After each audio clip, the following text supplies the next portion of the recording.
Happy Friday, everyone, and welcome back to another episode of NHLN Opinion Plus, a weekly series airing every Friday. This is a space for our opinions, where we talk about current events and questions the Latino community is curious to know. Today, we're joined by Joseph Ribsam, Director of the Division for Children, Youth, and Family. Director Ribsam was appointed in 2017 and slightly served the New Jersey Department of Children and Families for over 9 years. Welcome, Director Ribsam, and thank you for joining us today. Thank you so much. It's my pleasure. Of course, and I'm excited for our conversation. So, for starters, I'm curious to what has been the pandemic's biggest impact on the division's regular operations since last spring. You cover a lot. It's a very big division. So it can be, from adoption services, juvenile justice, foster care, just the biggest things that have been on the division's mind and plate.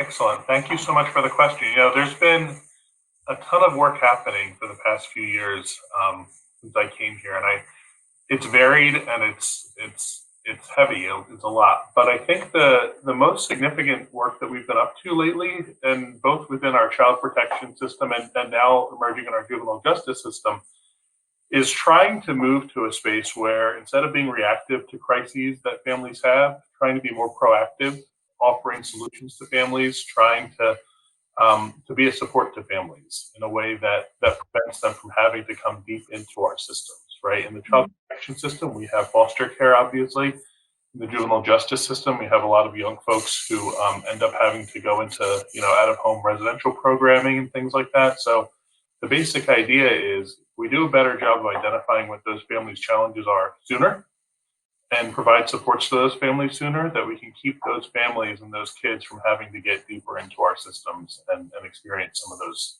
heavier consequences of being part of the child protection and juvenile justice system. Right, thank you. And what examples?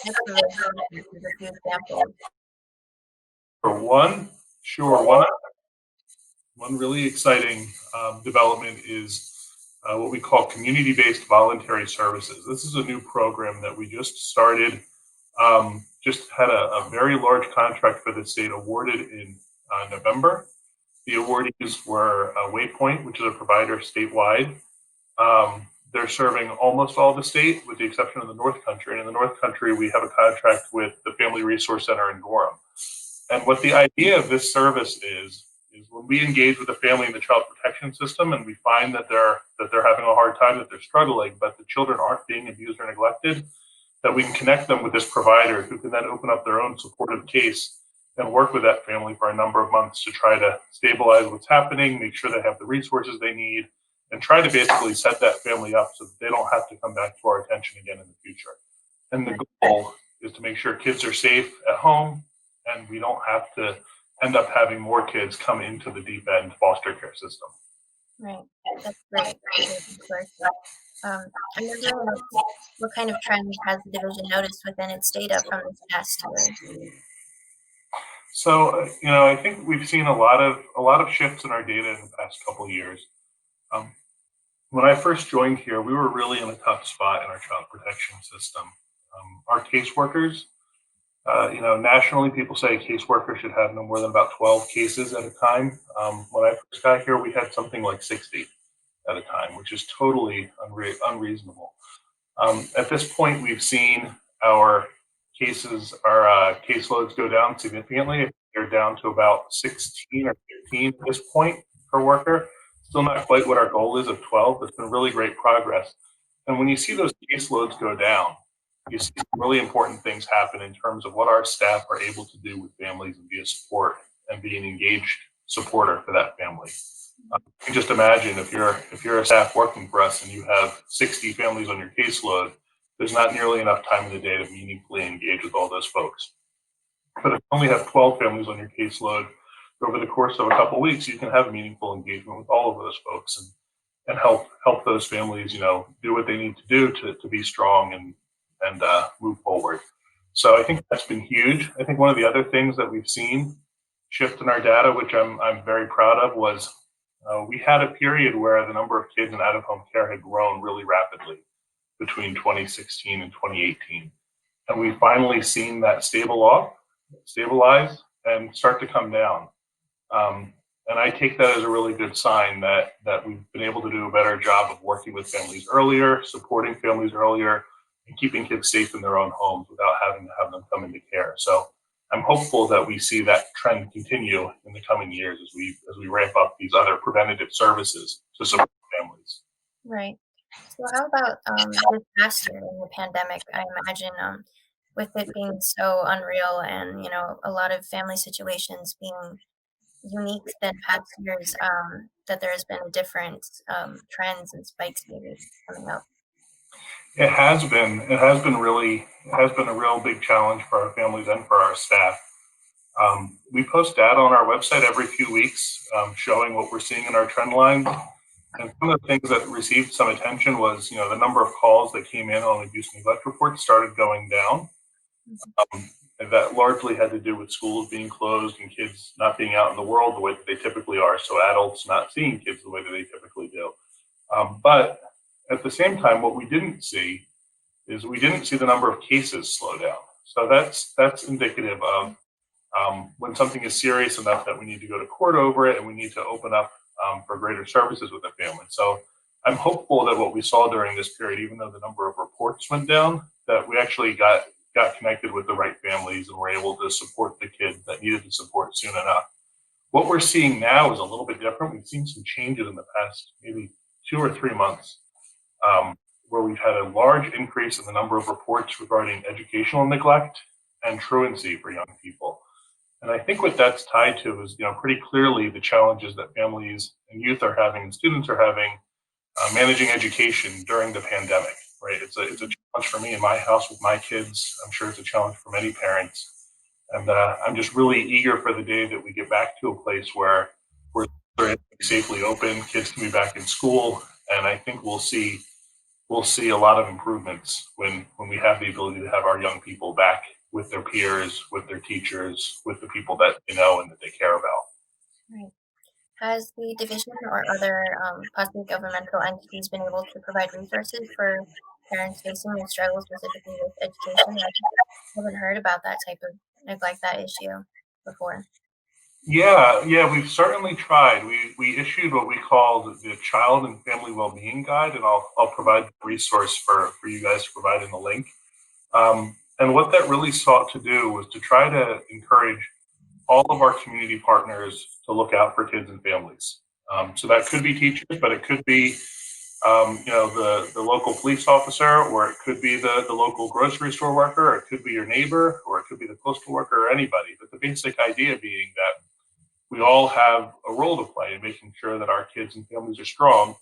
And what that resource guide does is it kind of walks the person through the types of questions you might ask to talk to a neighbor to see how they're doing. And then on the back of that guide, gives them a host of resources to connect those folks to hopefully try to strengthen that family and stabilize that family before they ever need to come to child protection detention. Right. And I think at times like this, that's really important because we know right now it's hard to connect with people.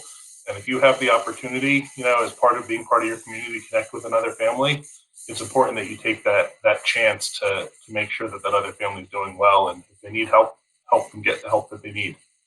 Absolutely. So going back to the data, actually, I'm wondering about its accuracy. Since you mentioned, and I also read about officials being concerned about the drop in reports because mandated reporters like teachers and counselors are no longer present in those children's daily lives. Um, how drastically do these unfamiliar issues impact the collected data from this year and the next year, possibly, or this new year? Yeah, thank you for the question. So we did see at the start of COVID, we saw the number of reports drop pretty drastically, almost by half for the first month or so. And then it started picking back up to get close to typical levels. And by the summer, things looked like a normal summer. COVID was not as prevalent at the time. Schools are always closed in the summer, so we don't get a lot of calls from schools in the summer. But kids were back out in the world in ways that are a little closer to normal. Maybe not normal, but it was closer to normal. And we were getting calls aligned with the way we typically would. And then when schools picked back up, we saw our call volume jump back up, not quite to normal numbers, but pretty close to normal. And then really over the past month or so, as COVID cases started to pick up, we did see some of our other caller types slow down. Calls from community members, calls from, counseling services that kids might be involved with, those types of places, we did see those slow down. And my guess would be that's because those folks have, they haven't been seeing their kids and families the way they typically do, given the increased numbers of COVID cases. But we haven't seen schools really slow down. Those calls have remained relatively high. And as I said, part of that, I think, is this educational neglect issue that we really want to, think about. How do we support those families? I don't think those are families that are, in most instances, really, neglecting their children so much as their families that are struggling to adapt in this new environment where parents are really expected to become teachers. Right. So moving on, the Division's first procurement forecast came out last month, which stated that DCYF would work throughout this new year to expand new evidence-based service models that aim to prevent children from needing further contact with the division, specifically regarding foster care. What has inspired the exploration and hopefully the implementation of these new models and services? That's a great question. Thank you so much. And we're so excited to put that procurement forecast out. It's the first time we've ever done something like that. And what we're trying to do is, we know, based on research nationally, that there's certain models that work really well for kids and families. There's evidence behind them that shows that if you use these models, kids and families will do better. And New Hampshire hasn't in the past number of years really had the opportunity to build new services in that way. We've been really lucky getting great support from the governor and from our legislature to have funds to build these new services. And we did a lot of research, and if folks want to take a look at that procurement forecast, we kind of spelled out the way that we went about our research, a relatively rigorous process to identify the services that we thought would be most helpful. And we landed on 5 that we plan to put out this year. The very first one, called multi-systemic therapy, we actually just posted the request for procurement last week. So that is the request for providers to come forward and offer bids to provide that service. And what that service is for, it's really focused on adolescents who have kind of behavioral struggles. So a lot of the young people that end up in the juvenile justice system, and some of the young people that end up in the child protection system, that have struggled with their school lives and their social lives and things like that. And what this service does, this evidence-based model does, is it works really closely with the youth, with their entire family, with their entire social support system, to try to recognize that all youth are part of an ecosystem, right? They're part of a group of people, and that all of those influences around that young person are important in making sure that young person is successful. So it's a model that really tries to build up not just the youth, but their entire ecosystem around them to support them in moving forward. And it's demonstrated to be effective to keep kids out of, higher end situations, right? Such as having to enter a residential care program or the SNU Youth Services Center. So we're really excited about what that means. There's a few others that folks want to take a look at that procurement forecast that are going to be coming up in the next few months. Programs that are really designed to try to strengthen families early, really more around the younger kids, to make sure that those families are strong and supportive and able to keep those kids from having to come into the foster care system. So we're really excited about what that means as well. And again, I think all of this goes towards that big push that we've been talking about, of trying to get our system to work a little more preventively, a little more proactively, and trying to make sure kids and families are strong and safe. Right. Thank you so much for your time and your expertise. It's been a pleasure talking to you. It's been an absolute pleasure. Thank you so much. Thank you. So thank you for talking with us, Director Ribsam, and for being our guest on NHLN Opinion Plus. Thank you. My pleasure.